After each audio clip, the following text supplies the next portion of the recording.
Vous prenez une latte chacun. Si vous voulez, venez la prendre ici. Alors, ouais, attends. Vous posez la latte, c'est bien.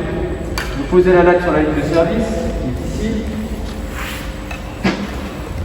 On pose la même latte sur l'autre ligne de service. Et avec mon partenaire, on va essayer de maintenir l'échange sur 6 touches de volant. Donc je serre, 1, 2, 3, 4, 5 et 6.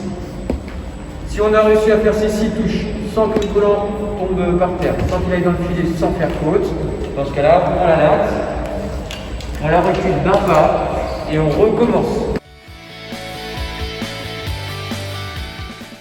Moi j'ai commencé à utiliser les tablettes comme ça. J'ai ma tablette prof, je n'avais pas d'autres tablettes en cours. Et j'ai commencé par filmer les élèves. Filmer en bad parce que j'étais confronté à un problème. Tous les élèves, la plupart en tout cas, jouaient avec le coude cassé. Ils jouaient avec le coude à 90 degrés ici.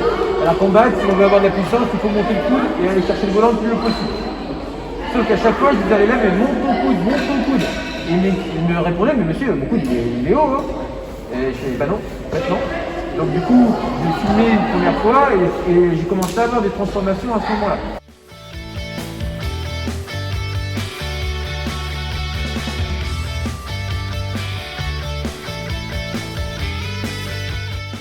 J'utilise Adel Technique, pour ceux qui connaissent, c'est une petite application qui est orange au milieu.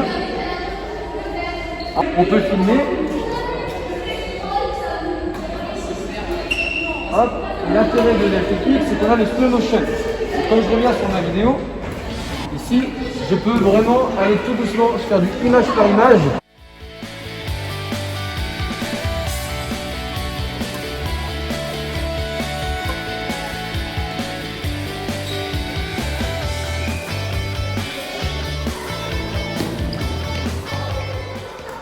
Donc j'essaie de repérer là où il a frotté un volant qui est vraiment haut, donc là c'est le cas. Et là, on va pouvoir poser la question sur la position de l'élève. Premier élève là, dites-moi ce qui est bien ou ce qui peut bien. Attendez, je presse bien la vidéo.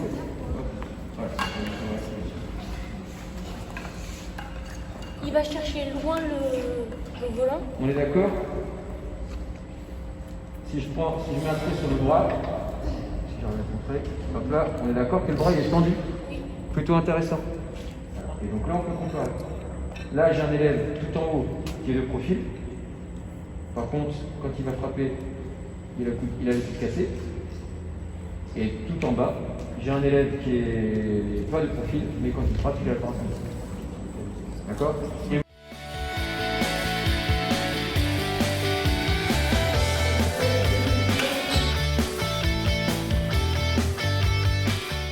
Pour les élèves, d'évaluer facilement les comportements en BAD au niveau 1. De façon à avoir des critères objectifs et que je puisse utiliser ces profils de joueurs pour la remédiation, en fait c'est l'idée.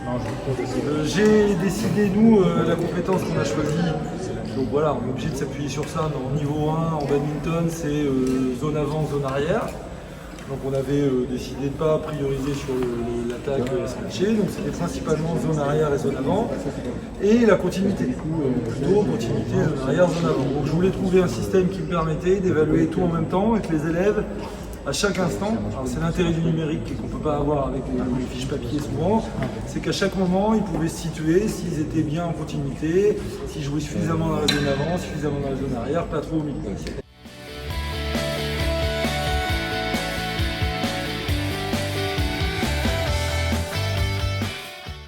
J'ai décidé de m'appuyer sur deux logiciels, un pour traiter, pour dégager le profil immédiatement, et un autre logiciel pour stocker, pour pouvoir avoir ma base de données, enfin ce fichier Excel, pour pouvoir après avoir mes groupes d'élèves pour effectuer les remédiations nécessaires. Donc vous pouvez essayer, j'ai utilisé multi-compteur, vous pouvez le tester, il y a des tablettes là, tu peux prendre. On y voit deux. Alors moi j'ai multi-compteur et ça me permettait d'avoir plein de compteurs différents. Alors là il y en a deux sur le même, c'est le numéro 6 que j'utilise.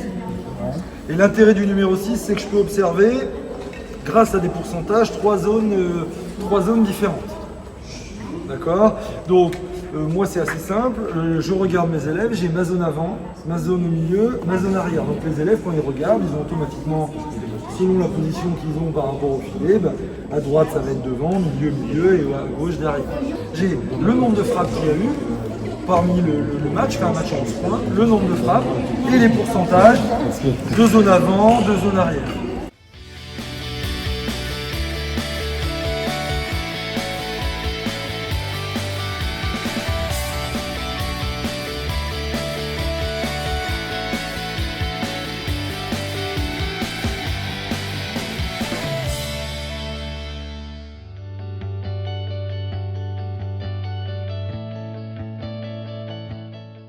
Alors voilà un premier retour sur la situation réalisée. Alors qu'est-ce que tu peux nous dire de ce que tu observes sur la tablette? Ce que j'observe sur la tablette, c'est que au milieu, je joue beaucoup plus au milieu, devant presque pas, et à l'arrière un petit peu. D'accord, donc qu'est-ce que tu ferais si tu avais besoin d'aller faire une situation pour t'améliorer? Il faut surtout que je m'entraîne à jouer à l'avant. Les résultats. Alors nous, on avait dit que moi, j'essayais de fixer les résultats des élèves sur après un autre logiciel, c'est un fichier Excel que moi j'ai créé. Et donc, j'essaye de prendre les résultats de mes élèves.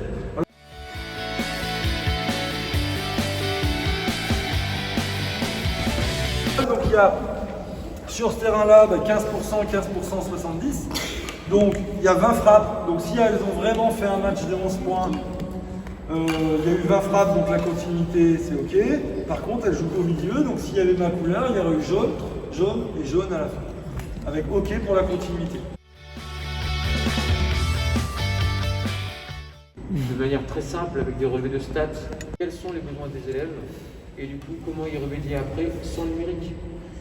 Tu viens de faire la formation à badminton niveau 1 sur le numérique. Est-ce que ce que tu as vu te semble réalisable chez toi? Complètement. Premièrement parce que j'ai une configuration de terrain qui est identique et des tablettes en nombre suffisant qui pourraient effectivement m'amener à utiliser ces applications pour les élèves qui sont en observation. Donc tout ce que j'ai vu depuis ce matin, c'est surtout ça. C'est maintenant le mettre en place et ensuite voir ce qu'on peut en faire et où est-ce qu'on peut aller.